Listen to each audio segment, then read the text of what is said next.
할렐루야. 주님의 이름으로 여러분을 만나뵙게 돼서 굉장히 영광스럽게 생각을 합니다. 오늘은 우리가 내 신앙이 머무는 자리라는 이 말씀 제목을 가지고 우리가 귀한 말씀을 함께 나누어 보도록 하시겠습니다. 인간의 내면에는 두 가지의 마음이 있습니다. 하나는 안주하고 싶은 마음입니다. 즉 현실의 편안함을 그대로 유지하고 싶어하는 마음입니다. 이만하면 됐지, 이 나이에 내가 무슨 일을 다시 시작해, 이대로 살다가 가면 되지라는 마음입니다.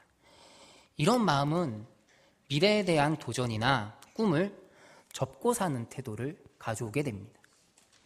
대부분 소극적이고 보수적인 성향을 지닌 사람일수록 현실에 안주하고자 하는 모습을 많이 보입니다. 그러나 또 하나의 마음, 즉 현실을 극복하고자 하는 그러한 모습이 우리에게 있기도 합니다. 즉 강한 의지를 가지고 변화를 기대하는 마음이 있습니다. 미래의 꿈과 비전을 가지고 적극적이고 능동적으로 개척하고자 하는 그런 마음이 우리에게 있습니다. 인간의 내면에 자리 잡고 있는 안주와 변화, 이 두 가지는 오늘을 살아가는 그리스도인들이 다시 한번 깊이 생각해 보아야 할 단어입니다. 사랑하는 교우 여러분, 여러분의 신앙생활은 어떻습니까? 현실에 안주하고자 하는 태도입니까? 아니면 적극적인 변화에 대해 기대를 가지고 있으십니까? 미국의 베스트셀러 작가이자 심리학자인 스펜서 존스 박사가 쓴 누가 내 치즈를 옮겼을까라는 책이 있습니다.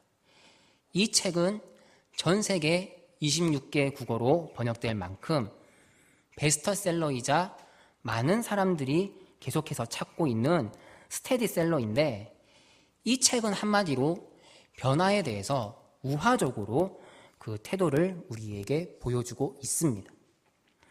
이 책에는 스니프와 스컬이라는 두 마리의 생쥐와 그리고 햄과 허라고 하는 두 명의 꼬마 인간이 등장합니다. 이들은 자기가 좋아하는 큰 치즈 창고를 발견하고 이 마음껏 치즈를 먹으면서 행복해 합니다. 그런데 스니프와 스컬이라는 이 두 마리의 생쥐는 언젠가 이 치즈 창고의 치즈가 모두가 다 없어지게 될 그날을 생각하게 됐습니다. 그래서 지금 내 앞에 있는 이 치즈 창고에 안주하지 않고 또 다른 치즈 창고를 찾기 위해 노력을 했고, 결국 그들은 자기들이 좋아하는 또 다른 치즈를 발견하게 됐습니다. 그러나 이 햄과 허라는 두 명의 꼬마 인간은 현재의 치즈 맛에 푹 빠져서 당장 내 눈앞에 있는 이 치즈만을 바라보며 자기들이 좋아하는 이 치즈가 항상 자기 앞에 있을 것이라고 하는 그러한 안일한 생각으로 가득 차 있었습니다. 그러던 어느 날 아침, 이들이 치즈 창고에 도착하게 되었을 때 엄청난 일이 벌어져 있었습니다. 그곳에는 더 이상 치즈가 보이지 않았습니다. 그런데 이 엄청난 일을 보고도 생쥐들은 전혀 놀라지 않았습니다. 왜냐하면 창고의 치즈가 매일 조금씩 줄어들고 있다는 것을 알고 있었기 때문입니다. 그래서 언젠가는 이런 날이 올 거라는 것을 이 두 마리의 생쥐는 예상하고 있었습니다. 그래서 그들은 이 치즈 창고가 텅 비게 될 것을 대비해 이 다른 치즈 창고를 찾아 두었기 때문에 별로 놀라지 않았습니다. 반면 두 명의 꼬마 인간은 치즈 맛에 푹 빠져서 이 창고에 치즈가 줄어들고 있다는 이 변화를 주의 깊게 관찰하지 못했습니다. 만일의 사태에 대비하지 못한 꼬마 인간들은 이 눈앞의 현실을 도저히 믿을 수가 없었습니다. 이게 웬일인가? 치즈가 사라지다니. 어떻게 이런 일이 일어날 수가 있지? 누가 내 치즈를 옮겼을까? 두 명의 꼬마 인간은 소리를 지르며 화를 내었지만은 아무 소용이 없었습니다. 두 마리의 생쥐인 스니프와 스컬이는 변화를 수용하고 주저없이 행동으로 옮겨서 또 다른 치즈 창고를 발견했습니다. 그러나 두 꼬마 인간 햄과 허는 현실에 안주하다가 변화에 적응하지 못한 이 실패자의 모습을 보여주고 있습니다. 이 책의 주제는 한마디로 이 변화에 대해서 능동적으로 대처를 하라는 것인데, 조금 더 자세히 설명하자면, 첫째, 변화는 항상 일어나고 있다. 둘째, 변화를 예상하라. 셋째, 변화에 신속히 적응하라. 넷째, 신속히 변화를 준비하고 그 변화를 즐겨라. 그리고 다섯째, 가장 중요한 것, 자신도 변해야 한다는 것입니다. 이 책에 나오는 치즈란 우리가 일상생활 속에서 얻고자 하는 직업, 인간관계, 재물, 명예, 건강, 종교, 취미활동 등 우리들이 우리의 실제 삶 속에서 붙잡고자 하는 모든 것을 가리킵니다. 오늘날 우리의 현실은 급속도로 변해가고 있습니다. 우리가 인정하든 인정하지 않든 변화는 일어나고 있습니다. 하루가 다르게 변하는 시대에 살고 있다는 것입니다. 그러므로 이러한 변화를 예측하고 준비하지 못하면 도태될 수밖에 없는 것이 냉정한 현실입니다. 그렇다면 이러한 냉정한 현실 속에 직면한 우리가 오늘 본문 말씀을 통해서 깨달아야 하는 것이 무엇이겠습니까? 오늘 본문 말씀을 통해 우리는 크게 두 가지의 변화를 발견할 수가 있습니다. 하나는 예수님의 변화이고 다른 하나는 제자들의 변화입니다. 정확히 말하면 변화산에 올라가신 예수님께서 해와 같이 빛나며 변화하는 모습을 발견할 수 있으며, 그리고 이러한 예수님의 변화를 바라보면서 예수님의 놀라운 변화에 적절히 대응하지 못하고 허둥대는 제자들의 모습을 발견할 수가 있습니다. 오늘 이 두 가지 모습 중에서 특별히 이 제자들의 모습을 중심으로 해서 살펴보고자 합니다. 그래서 우리 자신들의 이 신앙의 자리를, 내 신앙이 머무는 자리를 점검해 보고자 합니다. 첫째로 변화산 아래에 머물러 있는 신앙에 대해서 생각해 볼 수 있습니다. 오늘 본문에서 예수님께서는 이 12명의 제자들을 모두 데리고 가신 것이 아니라 베드로, 야고보, 요한 이렇게 3명의 제자들만을 데리시고 변화산에 올라가셨습니다. 그러니까 변화산 위에는 예수님과 이 3명의 제자들이 있었고, 변화산 아래에는 베드로, 야고보, 요한을 제외한 9명의 제자들이 있었다는 것입니다. 자, 이때 변화산 위에서는 예수님께서 영광스러운 모습으로 변화되시는 그런 엄청난 일이 벌어지고 있었습니다. 그런데 변화산 밑에 머물러 있는 9명의 제자들의 모습은 어떠했습니까? 이 변화산 아래에 머물러 있는 9명의 제자들의 모습을 이 다음과 같은 이 두 단어로 표현할 수가 있습니다. 쩔쩔매다, 조롱받다. 변화산 밑에 있던 9명의 제자들은 이 귀신 들린 아이들을 고치지 못해서, 귀신을 쫓아내지 못해서 쩔쩔매고 있었습니다. 그리고 세상 사람들 앞에서 세상 사람들로부터 조롱당하고 있었습니다. 이렇게 쩔쩔매고 조롱받고 있는 이 변화산 아래의 제자들을 향해서 예수님께서는 뭐라고 말씀하십니까? 오늘 본장 17절을 보시면 예수님께서 이렇게 말씀하고 계십니다.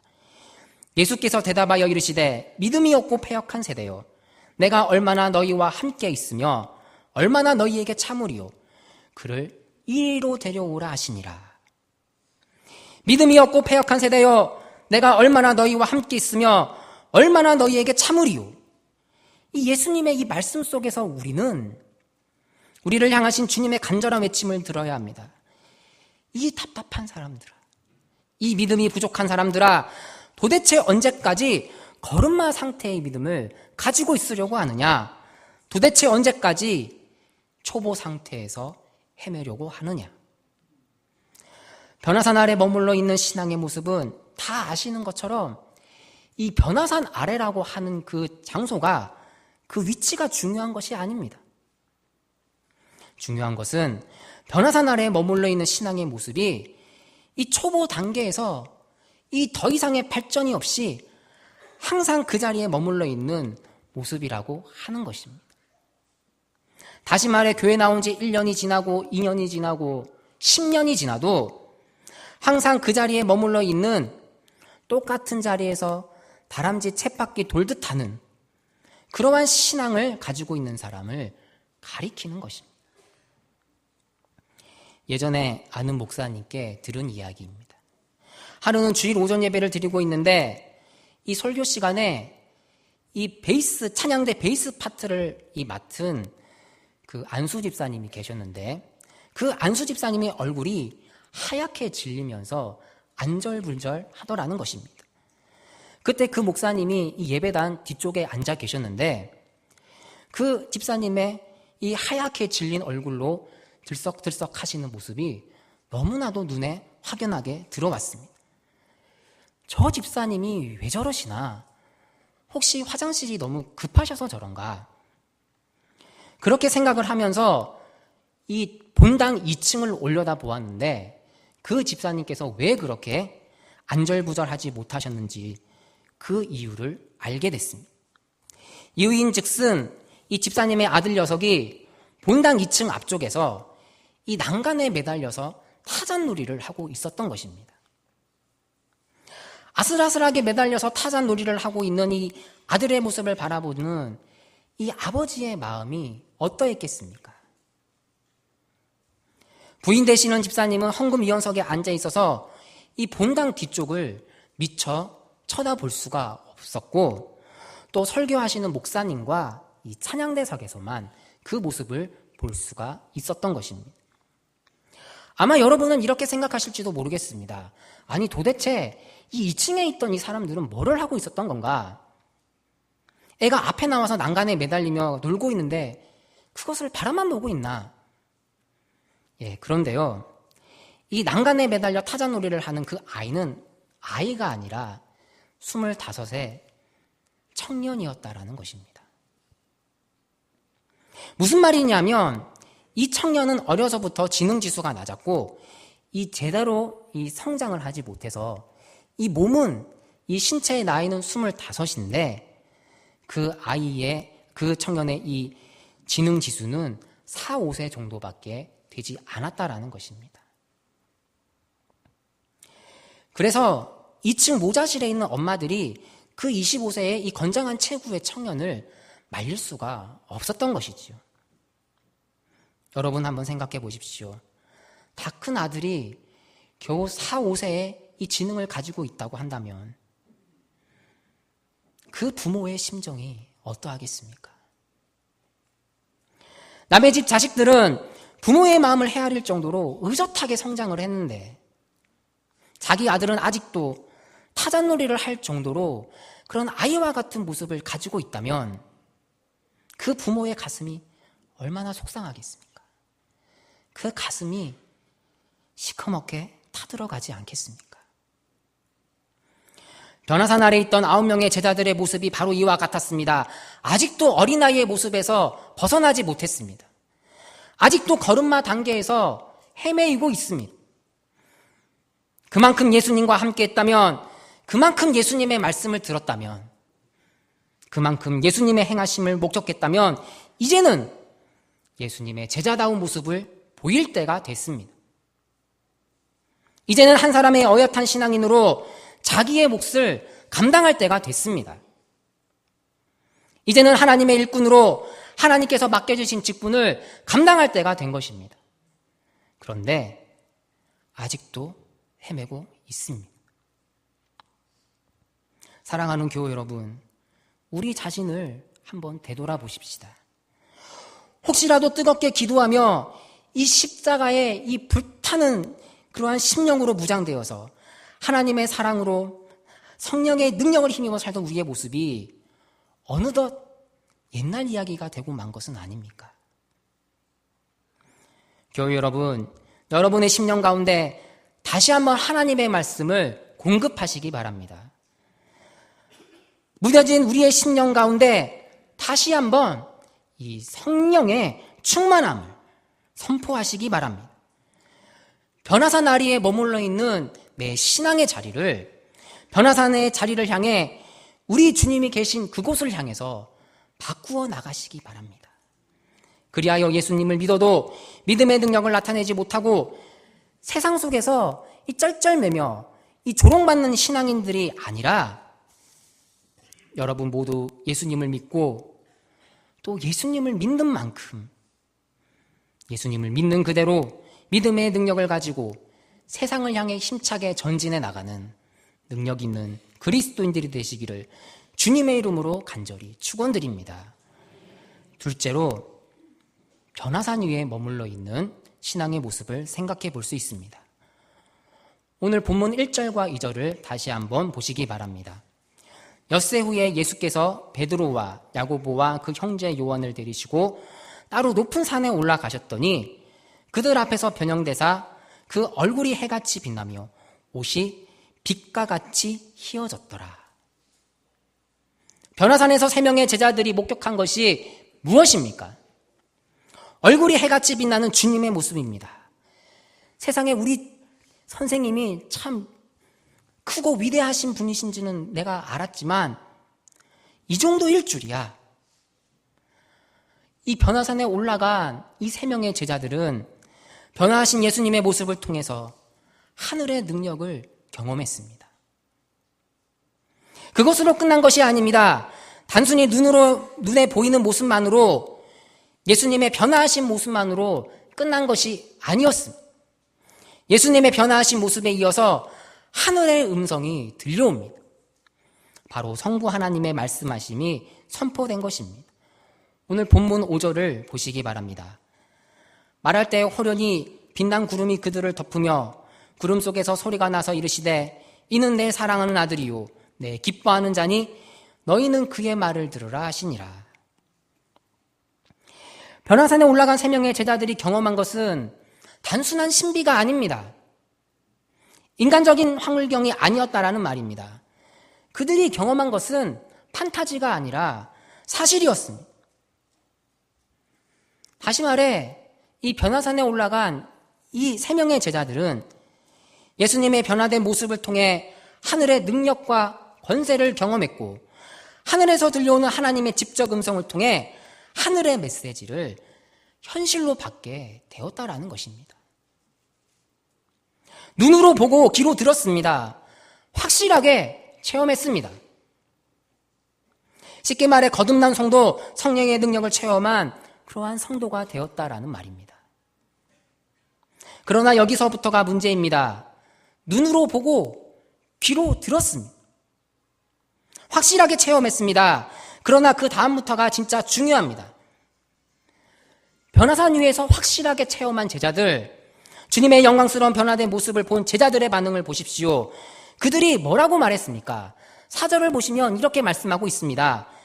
여기 있는 것이 좋사오니. 여기 있는 것이 좋사오니. 여러분 이것이 무슨 뜻입니까? 예수님 여기가 좋습니다. 지금 이대로가 딱입니다. 더 이상의 발전할 필요도 없고 변화할 필요도 없습니다. 예수님 여기서 지금 이대로 우리끼리 천년만년 잘 살아봅시다. 그런 뜻입니다.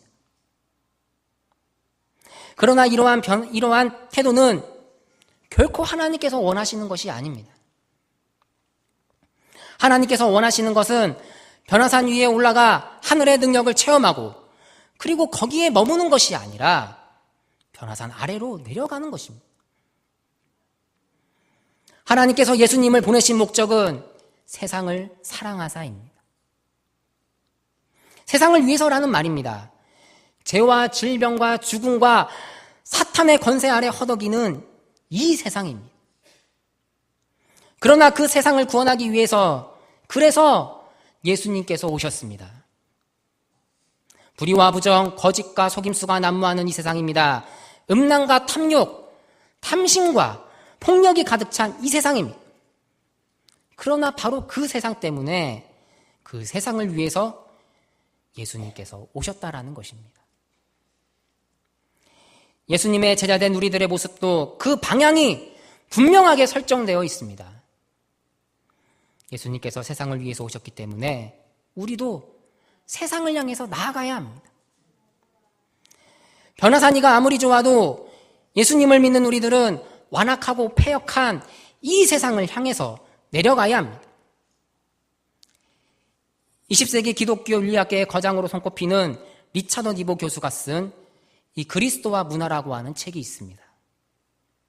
비단 신학교에서뿐만이 아니라 일반 대학교에서도 전공을 불문하고 이 필독서로 선정될 만큼 큰 영향력을 끼치고 있는 책인데, 이 책에서 리차드 니보는 이 세상과 이 그리스도인의 관계를 이 5가지로 명쾌하게 구분하고 있습니다. 세상과 그리스도인의 관계 5가지는, 먼저 세상을 죄악시하는 그리스도인, 세상에 완전히 빠져있는 그리스도인, 세상과 완전히 떨어져서 독야청청하는 그리스도인, 세상도 인정하면서 그리스도의 신앙도 지키려는 양쪽 모두를 조화시켜 보려고 하는 그리스도인, 그리고 마지막 5번째로 이 책의 결론, 세상을 변화시켜 나가는 그리스도인. 사랑하는 교우 여러분, 여러분은 어떠한 유형에 속해 있다고 생각하십니까?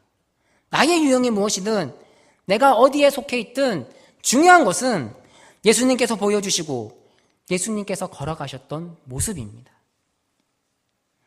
내가 머물고 있는 현재 내 신앙의 자리보다 훨씬 더 중요한 것은 하나님께서 나에게 원하시는 신앙의 자리, 바로 그것입니다. 사랑하는 교우 여러분, 하나님께서 나에게 원하시는 신앙의 자리는 무엇입니까? 하나님께서 우리에게 원하시는 신앙의 자리는 어디입니까? 하나님께서 우리에게 원하시는 신앙의 자리를 알기 위해 이제 마지막으로 우리는 변화산 아래를 향하여 내려가는 그러한 신앙에 대해서 생각해 보아야 합니다. 여기 있는 것이 좋사오니 변화산 위에만 있으면 좋겠습니다라는 베드로의 요청에 예수님께서는 어떻게 반응하셨을까요? 오늘 본문 7절과 9절 초반을 보면 이렇게 말씀하고 있습니다.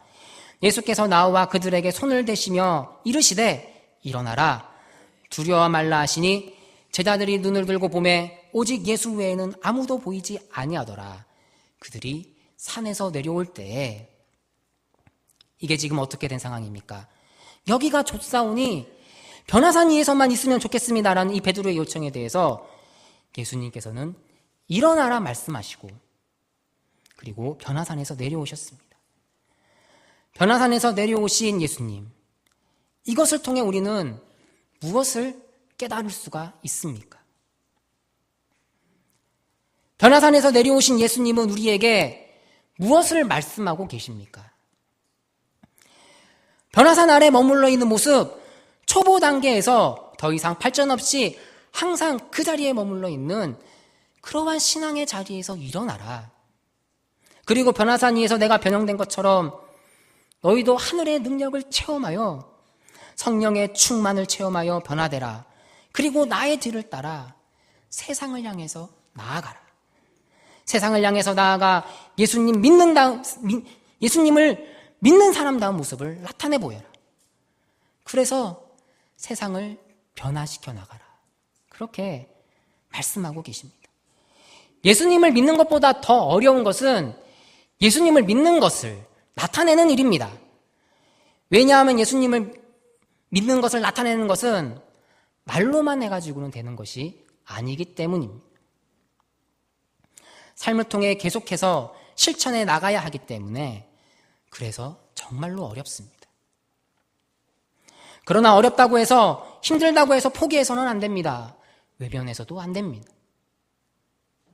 만약 우리가 세상 속에서 예수님을 믿는 것을, 이 나타내는 것을 포기하고 살아간다면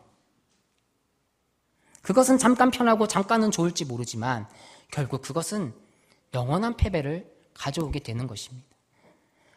사랑하는 교우 여러분, 변화된 모습으로 세상을 향해 나아가라는 우리 주님의 말씀을 믿음으로 붙드시기 바랍니다. 믿음으로 받아들이시기 바랍니다.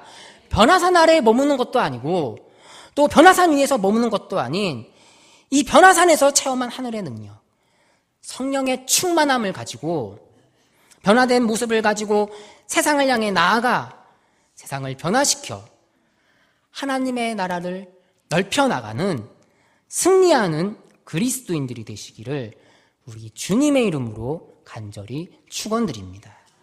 함께 기도드리도록 하겠습니다. 사랑과 은혜가 충만하신 여호와 하나님 아버지, 오늘도 이 시간을 통하여 귀한 말씀을 깨닫게 하시니 참으로 감사드립니다. 언제나 우리가 어디에 있든지 우리의 신앙을 늘 점검케 하여 주시고 예수님과 같이 세상을 변화시켜 나가는 귀한 주의 자녀들이 될 수 있도록 도와주시옵소서. 주님이 가셨던 그 길을 우리도 따라갈 수 있게 하여 주시고, 또 그러므로 주께서 아버지의 기쁨과 영광을 드러내셨던 것처럼 저희도 주님과 같이 드러내어 땅끝까지 이르러 내 증인이 되라는 주의 말씀을 온전히 실천하는 저희가 되게 하여 주시옵소서. 그러므로 후에 주의 나라에 이르렀을 때 잘했다 충성된 종아라고 칭찬을 받으며, 또 주께서 우리를 위해 예비하신 큰 상급을 받아 누리는 여기 모인 우리 모두가 될 수 있게 하여 주시옵소서. 끝까지 우리를 사랑하시는 우리 주 예수님의 이름으로 간절히 기도드리옵나이다. 아멘.